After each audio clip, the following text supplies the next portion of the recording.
That's what's going on. I'm here at the convention, the All Black National Convention. That's Atlanta, and I'm in my hotel room.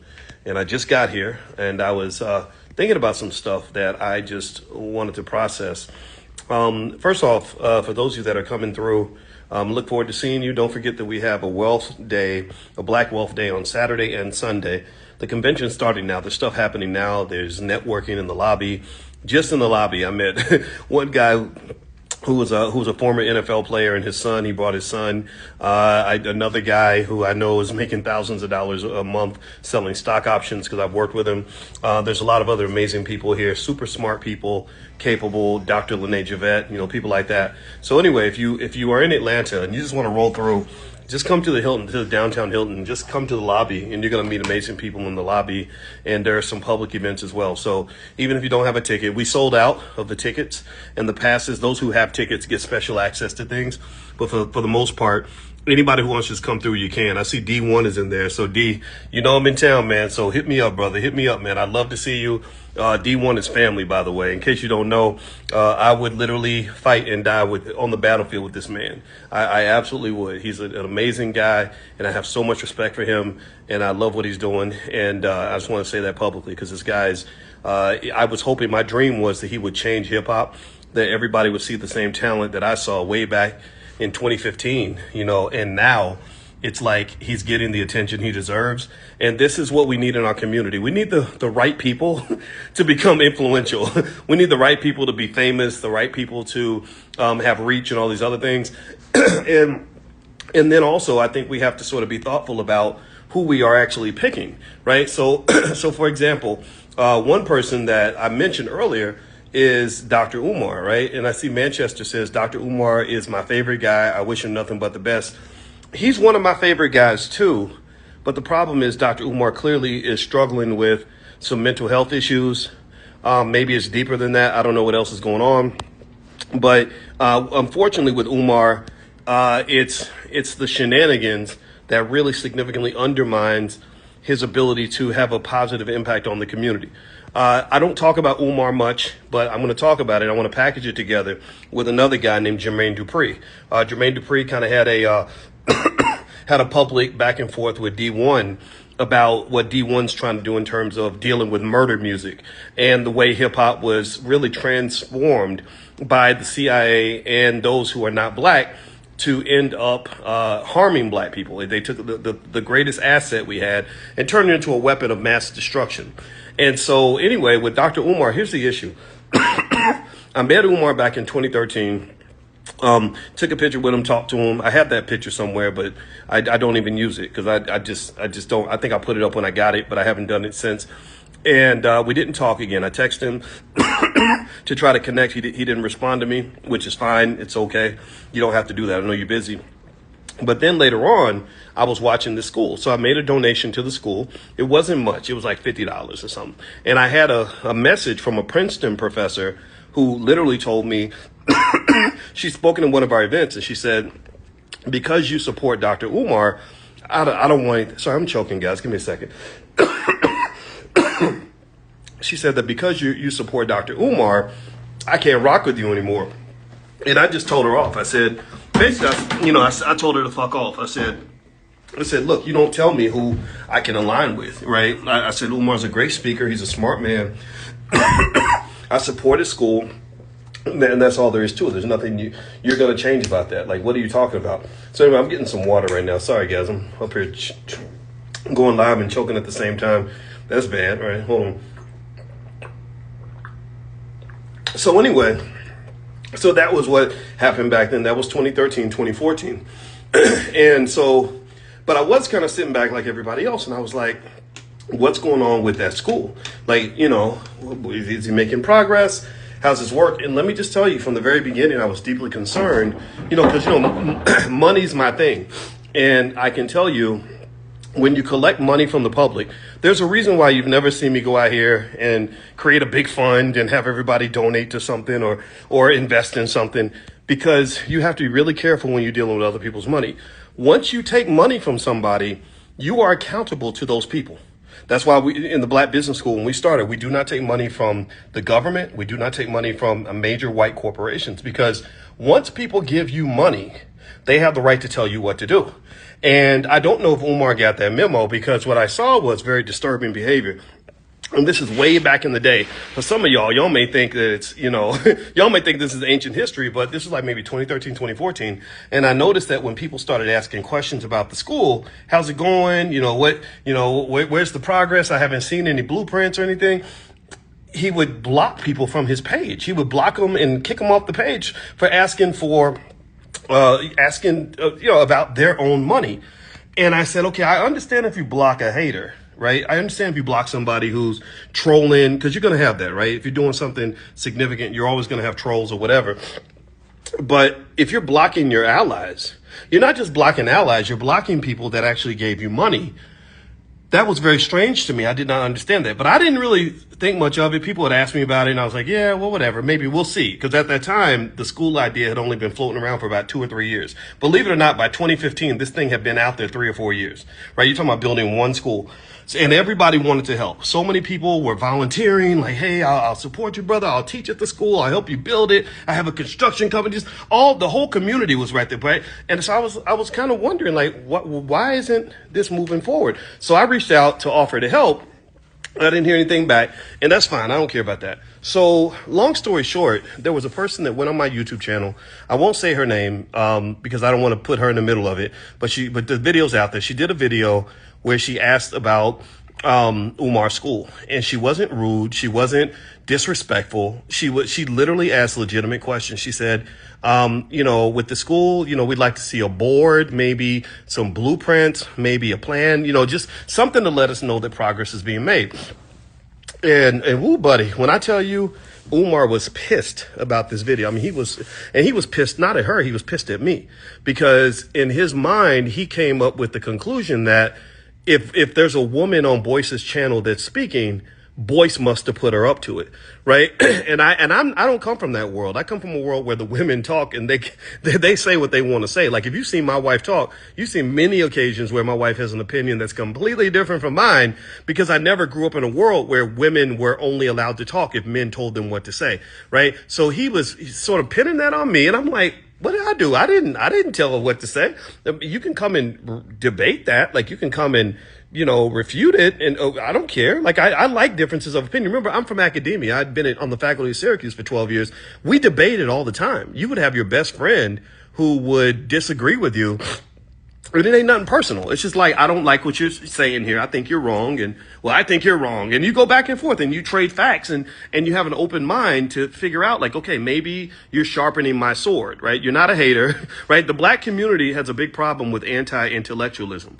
You have an anti-critical thinking culture, unfortunately, that affects a lot of our people, where anybody who comes with an idea that's a little different, first thing people do is they jump on them because they're not on the bandwagon, right? So you're called a hater, or a coon, or whatever, right? Anybody ever see that, right? Like anybody who comes along and says, well, what's the Democratic Party really doing for us? Oh, you must be a Republican. Because I went through that when Ice Cube, when I was helping him with his little thing, he kept getting called a Republican. I said, you've never once put on a MAGA hat. You've never once said, I'm voting for Trump. You've gone out of your way to repeatedly say that you're not MAGA.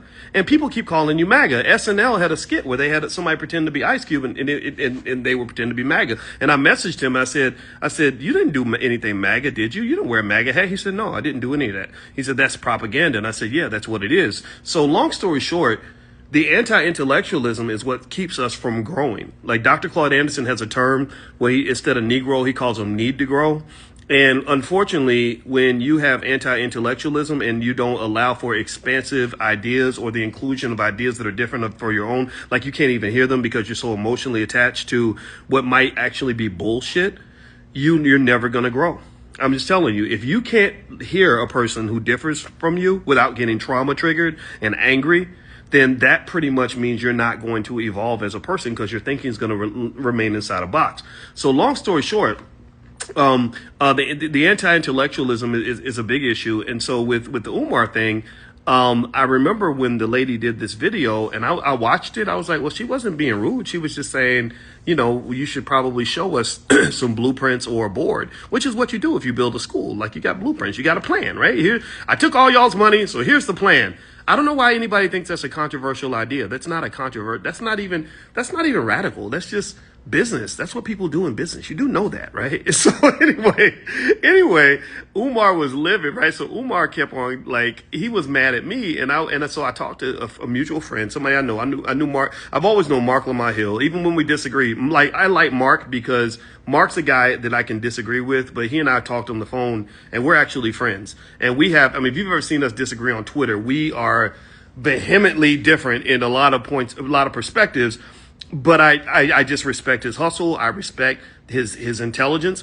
And it's like, yeah, it's fun to debate people who don't take it too personally. So long story short, Mark tried to connect me and Umar on the phone. He said, hey, I'm going to get Umar. I talked to Umar. Umar's mad. And I said, okay, well, get him on the phone. Let's talk about it. Let's figure it out. Umar would not talk to me. And I'm like, is he afraid to talk to me? Does he, like, am I intimidating? He's the one that's 6'3". I keep believing I'm 6'3", but they keep telling me I'm 5'8". Personally, I think that's fake news. But, if you see me and you tell me that I'm 5'8", I'm going to get mad at you because I know in my mind I'm 6'3". I'm kidding. Anyway, so I didn't understand that. I was like, well, why won't he talk to me? And he's like, I don't know. He just doesn't want to talk to you. But here's the funny thing. If you're not talking to me, I would expect you not to talk to me, not to communicate at all. He didn't do that. He would put these memes up about me, right? He was putting up all these little posts like back when Marcus Garvey was around, we had sellouts like W.E.B. Du Bois, and now we've got another Boyce who is selling out the Marcus Garvey King Kong consciousness, the king of black Pan-African, all these nicknames he gave, right? Like, I'm like, are you a scholar or are you a WWE wrestler? Because nicknames work if you're in the entertainment, but I thought we were both trying to intelligently guide the community to a better reality, right? So I didn't know anything about that. I'm just looking at this like, what is this? Is it 1985 again? Am I in middle school again? Is that what's happening here? Because I didn't get it. So long story short, he does these memes, and I did a little video where I basically said, now, did I ever address my passion endorsement of Jay Morrison? Yes, I issued a statement about that. I've talked about that extensively. So please, yeah, the Tulsa Fund was a mistake on my part. And here's what I would say about Tulsa Fund, since we're talking about that, is I've supported hundreds of black businesses. A lot of them have not done what I thought they would do. When people come along with a business, to be honest with you, I'm more like, I want to see everybody win. I want to see them succeed. So that was my positioning on it. I did not get a nickel from the fund. I invested $10,000. I invested $10,000 in the Tulsa Fund because I saw Nipsey Hussle invested $10,000. He said he put up a comment saying, "Hey bro, this is epic. I'm putting $10,000 in." I came in and said, "Oh, well, I'm going to put $10,000 in too, to show you that I'm not just a talker, I'm a doer," right? I don't just talk about it. I'm going to be about it. And so that was the extent of my connection. And then I was invited to speak. I did not get paid to go speak. And I said, hey, why not support this? Now, here's the thing. Here's the difference. This is where it was a learning experience for me too. One thing I learned is, number one, I had to be really careful about letting my name get attached to things because I didn't know how deeply people had attached my name. I'm going to be honest with you. I never, ever signed a deal with them. I never became an ambassador or anything like that. I was just a guy who was like, good luck, bro. I like Jay a lot. I like his wife. I never went to a meeting. I never did anything. Like, I didn't touch any of the money, right? And so when people were like, Boyce took the money, I was like, what are you talking? I didn't get any of this money. I lost $10,000 from this thing. What are you talking about? And so sometimes, truth becomes, what do they call it? Truth is stranger than fiction, or like the story becomes the truth. And I didn't have the time to keep on saying over and over again, like, no, I didn't. I issued a statement. We put it out in a few places. And then that was pretty much it. So long story short, that was my experience with the Tulsa Fund. But I did learn that now, if you want to know how I shifted, I don't align myself with people's projects because I learned about the community. Here's the deal. I was one of the so-called OGs in the whole black economic revolution. I was one of the first people publicly going out saying we need to build black wealth, generational wealth, generational wealth, generational wealth. I was doing this back in 2006. Then by about 2012, 2013, because I met Charlemagne about 2006, About 2012, 2013, I saw it was working. I saw a lot of people were talking about generational wealth. A lot of things are sprouting out of that. And the problem that we ran into, and I'm going to get back to Umar in a second, but this is really an interesting conversation. The problem we ran into was that black men are overly influenced by hip hop culture. Black men are significantly impacted by the thinking of dumbass rappers. I mean, I'm telling you, those Zionists that own hip hop. Now, I'm not talking about black hip hop. I'm not talking about the real rappers. I'm not talking about D1 and Immortal Technique and Killer Mike. I'm talking about that nigga shit that they put out there, basically calling that black culture, that BET Awards crap. What it did was it influenced the thinking of men to the point where you have men out here 45, 50 years old trying to act like rappers. You know, trying to just like wild out, waste money, take too many chances. And the problem is that hip hop culture, it's very anti-family. It's just like, no, I don't want to have a wife and children and be a grown ass man. I want to have 55 hoes and 25 STDs and throw my money up in the club and give 20 million away to an OnlyFans model because I'm trying to be 55 acting like a 25-year-old. That's pathetic to me. That's very sad. It's what it's done is it's made Dorian Gray syndrome. That's a good one. I said, so you're a smart one because you know Dorian Gray. Go look up the movie Dorian Gray. It fits into that. Diddy is the living version of Dorian Gray. Dorian Gray was this guy who made a deal with the devil, and he was able to stay young for 200 years. And all he did was seek pleasure. All he did was have sex with as many people as possible. He would have sex with animals. Because what happens with that dopamine is that the more you get it, the more you crave it. So he got to the point where his soul was rotted and corrupted. Hip hop creates a lot of Dorian Gray types. Diddy was one of them. DMX was one. That's why he died. R. Kelly was one. And this culture has influenced a lot of our black men. So when a lot of black men started getting into wealth, they didn't come into it as wealth protectors. The number one rule of wealth is to protect the wealth. Protection means conservatism. It means not taking too many risks. It means being calculated in your decision making. Hip hop ain't like that. Hip hop is wilding out, throwing money up, wasting money on bullshit. So when you have that guy Caesar that went on the Breakfast Club and he realized the power of being able to get millions of people to invest in something, and he had access to millions of dollars, rather than seeing, in my view, again, I don't know this guy, but my guess is that him and Envy, rather than seeing this as a solemn, sacred responsibility where you have to be really careful, they saw this as, oh, we balling, cuz we living it up, man. We doing it big, dog. and next thing you know, you're talking about federal indictments. One thing you have to know about raising money, and this is one of the reasons why you've never seen me. My wife asked me when Jay Morrison called me about the Tulsa Fund, and again, I'm not speaking negatively about Jay because I liked him as a person. I just didn't. I wasn't aligned with what happened with the fund. It was actually tragic. It made me sad. And she said, well, why don't you do something like that? Why don't you create a fund? I said, no, I'm not doing that. I said, because if you take that much money from that many people who are not qualified investors, who don't understand investing, who don't understand that that sometimes you win, sometimes you lose, who are not investing money they can afford to lose, they're not, if it doesn't work out, they're not going to say, oh, well, that's an investment that just went bad. They're going to say, oh, you're a crook. You stole my money. You stole my. I saw that even with Dame Dash and his whole thing with Lee Daniels. You know, I knew Dame really well. We were almost like brothers. I used to go out there to LA and we would hang out, several days in a row. And Dame, I remember Dame was really mad at Lee Daniels, and he said Lee Daniels owes me money for a movie. And I didn't get a chance to talk to Dame about that deal with Lee Daniels, but I was curious, like, was this actually a loan or were you making an investment? Because if you made an investment and the movie didn't make any money, then you're going to lose money too because you're an investor. Investors lose money when the project doesn't work out. But you can't sort of jump and change gender, so to speak, when the investment doesn't work out and say, no, that wasn't an investment, that was a loan. But I bet you if that movie had gone on to make $100 million, you would want a piece of the upside. So typically you choose equity or debt. So my point is to say that even though investing has become a significant part of the black experience, which makes me really happy. I'm super excited about that. We still have some things to learn in terms of understanding that wealth is culture. And the culture has to be conservative in the sense that that if you have a lot of money and it's somebody else's money, you have to really preserve that money. And also you have to have transparency.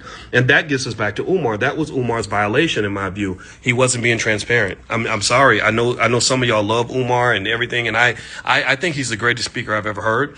I think he's very, very smart. He's very smart and he's an extraordinary speaker. He's just an amazing storyteller. I admire that. But the immaturity is really what's going to cause him the biggest problem. And there was no transparency in collecting this money. It's like, if you collect people's money, they should be able to look up and figure out what their money is being used for. They should be able to ask you questions, hard questions, and you have to answer for them. Just like on Wall Street, when there are laws in place that say if you collect money from investors and they ask you a question, you better answer the damn question. If they need to see the books, you better show them the books. You can't say, well, I'm not showing you anything because it's not your money, right? So that's the issue with Umar. So when the thing happened in 2015, so the lady on my YouTube channel makes this video, and again, I won't say her name because I don't want to bring nobody else in all this conversation. But again, I've never talked about this before actually publicly. I just kept it in my pocket for like 10 years. So she does a video. Umar thinks it's me. He's just kind of poking at me, right? Putting this stuff up online and stuff that wasn't true, just being nasty, right? And I was reaching out to him with back channels. He wasn't responding, but he was talking about me publicly, which I thought was very strange. And then I just did a video and I said, hey, look, I'm sorry about what happened. It was a misunderstanding. I was really being apologetic. And instead of like accepting the apology and trying to reconcile, he puts up something else. He puts up another stupid meme. And that, I ain't gonna lie, that kind of triggered me. That kind of pissed me off a little bit, because what happens is that some people think that because you're a professor that you must be a punk. No, I'm not a punk. My father has murdered people. My father was a police commander and a Vietnam veteran. So I know how to be tough. I know the importance of walking softly, but carrying a big stick. So you ain't gotta be scared of nobody, but you shouldn't be walking around like a bully either, right? So I said, okay, you know what?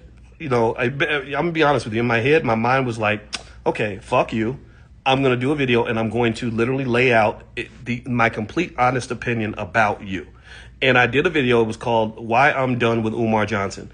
When I did that video, I did it in 2015. When I did the video, I swear to God, I thought the whole black community is going to turn against me. I said, there's too many people that want to believe in fairy tales. They want to believe in these iconic, looking superhero type figures, these super arrogant men that are just incredibly uncollaborative because they're competing with everybody, right? Just, we like this sort of one-off leadership. We love having that one sort of, inspirational figure, this Jesus figure that we believe in. We did that with Barack Obama. There were Negroes literally bowing when Barack came into the room. I think that's crazy. I don't think black leadership should look like that. I think black leadership should be organized. It should be strategic. It should be structural. It should be institutional. It should not be us worshiping one Negro like he somehow was given to us by Jesus. I think that's very strange behavior. So I thought that the whole community is going to turn against me. I said, you know what?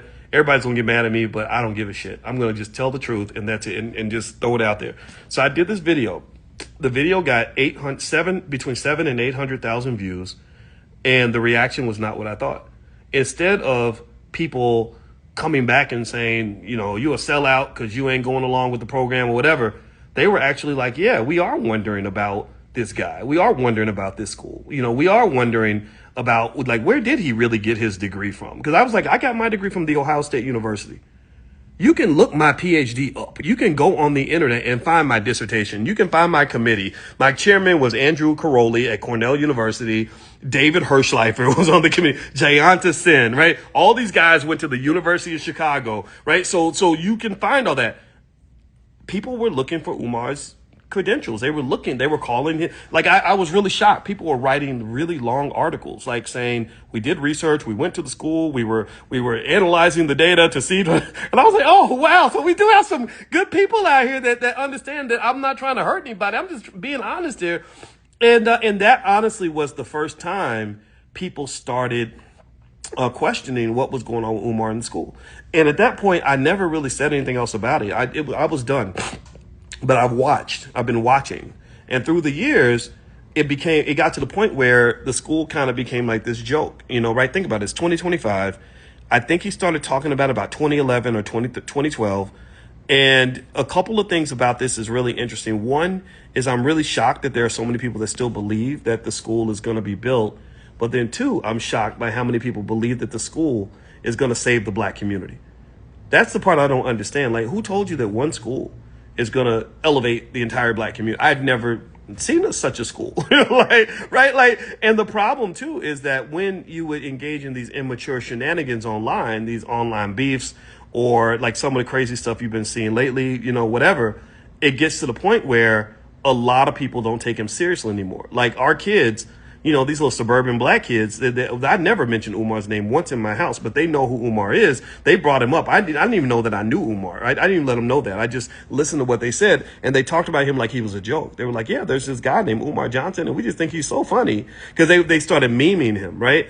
And so that's a contrast to the other side. When you see him go on the Breakfast Club or something, he's laying it down like really well and just giving some facts where I'm like, man, okay, I'm agreeing with you. I'm loving what he's saying right now, because the truth is, like, because we're in the same age group, it's nice to hear, like, when he's really showing up as intelligent and mature. I love that. It's like, okay, great. There's another guy that's not Gen Z, that's actually giving a perspective to the young guys that they need to hear. But then next thing you know, something crazy would happen, and it just becomes kind of a shit show, right? And so with Umar, I think that and one of the things, this is just my perspective, I think that when you talk about Umar, and you could throw Jermaine Dupree in there too, because Jermaine Dupree has said some really interesting things. I think he said something about how he spent $10,000 a week at Magic City for 20 years. And so it's literally like, I put all my generational wealth in a stripper thong, and I want you to know that this is what I did. And I want to tell, I think that the problem is that we are negating our responsibility as 50-something-year-old men, right? I'm a believer. Call me a square for saying this. But I believe that when we are in that OG status, you get that gray in your beard, you have kind of a responsibility, especially if you have a big platform, to guide young guys in a direction that's going to lead them to have a good life. I don't, for example, I admit I get frustrated when I see 50 Cent, who's got so much influence and he's got this massive platform, and all he does is things that would be funny to a 22-year-old. And I think that to me that's a reflection of something I heard a scientist mention. They call that the infantilization of the black male. That the black man is, in America, he's not encouraged to grow up and become a grown man. He's not encouraged to grow old with a woman and a family. He's encouraged to have, a pack of babies mamas, a bunch of juvenile problems. Like the Shannon Sharp situation was disappointing, I think, to a lot of people, because you understand if he's like a 24-year-old NFL star. But when you're 55 years old and this girl is like the age of your granddaughter, it starts to look a little bit weird. And it's so really, as black men, my encouragement to anybody who cares, who is even willing to consider what I'm saying, you ain't got to agree with me, but those who are willing to consider what I'm saying, is I think you got to really look at the culture.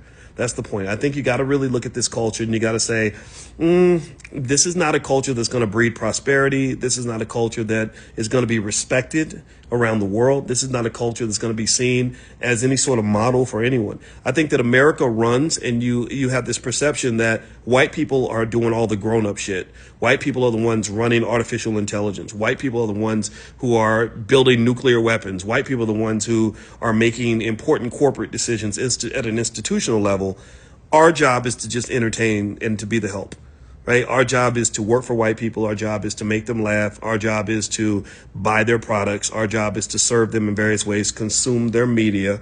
And I resent that. I really resent that, because I'm smarter than 99.9% of all the white people I've ever met. So I'm not interested in being your child, especially when I ain't no child. I got gray in my beard, man. What do I look like trying to be somebody's little boy? So what I think with Umar, and I just now I just saw some of his interesting internet shenanigans. I think he had the dinner with the doctor or something, where he said, ladies, for $500, I'll take you to dinner at a restaurant of your choice or something. And that was right after something else weird happened, where he was talking about some lady having stinky coochie or something. Like it was real weird. Like he was talking, just stuff that's like a little bit of a distraction from what we're trying to do. I'm not a fan of that. I will say, when we had the first convention, we're year 10 at the All Black National Convention. In the very first convention, Umar wasn't there, but he came by, and people were like, yeah, Umar Johnson's outside. And I said, well, tell him to come in. Like, I know we didn't get along, but I was like, yeah, he can come on the stage. That's okay. We had plenty of people that were on the stage, and he didn't come in. he just walked, he was like walking around outside the building. I was like, is he okay? Like, what's going on here? So I think that this, and then also, if you want to know, like, personally, whenever Umar and I were in the same space, he would always go away. They would say, oh, we got Dr. Boyce and Dr. Umar. We're going to bring you both in the green room. And he would not want to come in there. He would always want to go upstairs or go somewhere else or whatever. And I don't know what that was. Maybe my video hurt his feelings. That was not my intention. But I just really kind of think overall that us developing our community, it's going to take a collective effort. Not just one super Negro. It's going to take all of us working together. It's going to take a strategic effort. We got to make plans, so that we're not just reacting to things. It's also going to take a mature effort, right? I think that we have some great men and women out here. Like I love Mr. Jason Wilson. I think that's his name, Mr. Jason Wilson. He's awesome. John Hope Bryant, I'm a friend of his. He's awesome. Dr. George C. Frazier is awesome. Dr. Claude Anderson is just beast mode. I was really happy that they're going to play his movie at the Invest Fest. I think that that's a great homage to a great man. I was also happy that they had D1 speak over there. I understand why they wouldn't have somebody like me because I burn bridges. I do. I'm so angry at hip hop that I'm not really a person that fits into that type of space. I go over there to support. I'm going to walk over there this week and just say hello to the guys, but I don't want to be on that stage. And in fact, somebody else should be doing that stuff anyway.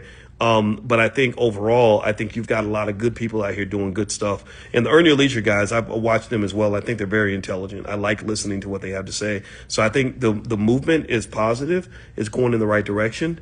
But I think we got to really critically analyze our culture. You got to listen to the D1s.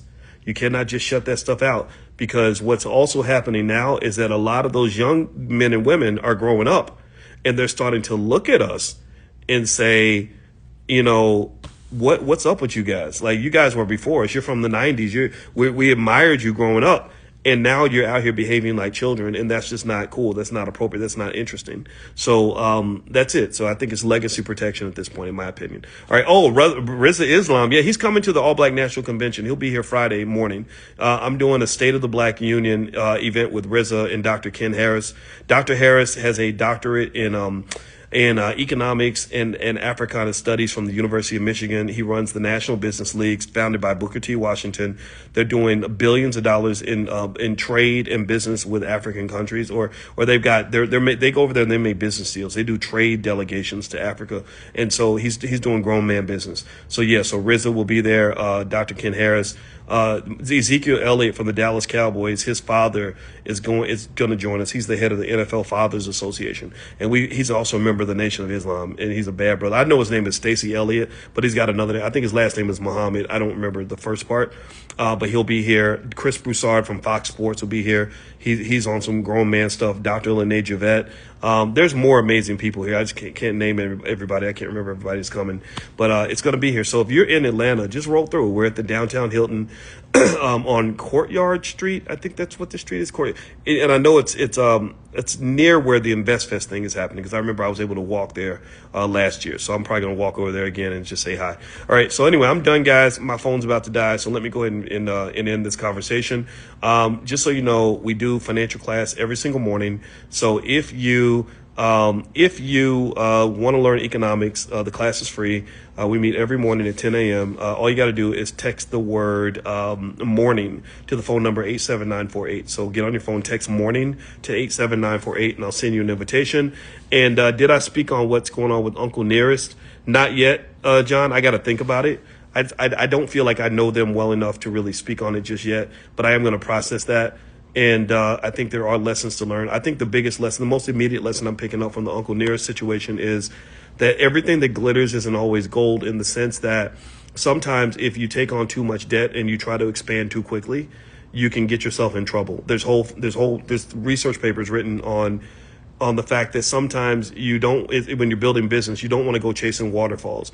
Sometimes by sticking to the rivers and the lakes that you're used to, shout out to TLC, you are safer that way. You got a sturdier business. So don't always think that the bigger business is the better business. Sometimes it's okay to go ahead and just make your 10 million, 5 million a year and work your way slowly up to, your 20, 30, 40, 50 million.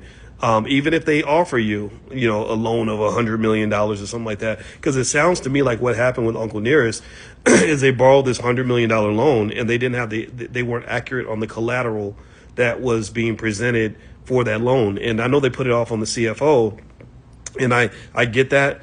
The unfortunate thing is when you're the CEO, you got to take responsibility for what the CFO did. And believe me, I know it sucks. It really sucks. And I wish them the best. I wish them the best. And I think they could have been a great company without taking a loan of that magnitude. Maybe take a loan. I believe, for example, when you borrow money, I would say one thing to consider is to borrow, like figure out how much money you want, but then borrow less than that. Like borrow less than what you actually need. Borrow an amount that you can still repay even if your business collapses. That's I think a good strategy, but then again, that's a preference, right? Some people want to expand, but you got to remember economic conditions constantly change. Interest rates go up and down. The economy goes up and down. The stock market goes up and down. So the conditions that lead you to make a bunch of money right now may not be in existence 2 or 3 years from now. And you don't want to be in a situation where you're being forced to declare bankruptcy or being called a crook, right? When you were really just trying to do legitimate business, right? Like, so for example, DJ Envy in the Breakfast Club, I don't think Envy was, when he worked with that Caesar guy, I don't think he was trying to do anything illegal. I just think that sometimes the thing about money is a drug. And when you get high on that drug, that dollar bill, and everybody starts, saying you're the man because you made 10 million or you're on the cover of magazines, sometimes the drug can blind you and cause you to make, bad decisions. So living below your means, I think, is a universal principle that is in alignment with what your grandparents taught you before integration. It's in alignment with wealth principles. It's in alignment with wealth preservation. So I would encourage you to kind of start there in your journey. All right. So anyway, God bless you guys. It was great to talk to you. Have a good day. Let me get out of here. I'm on 1%, so I really need to hang up. So I'll see you guys soon. And by the way, if you want to join the class, whatever, just put the word money in the comments on any other video, not this one because it won't work for whatever reason. But if you put money in the comments on any video on my Instagram, then it will send you a link and you can join that way. All right. Have a good day, everybody. God bless you. Peace.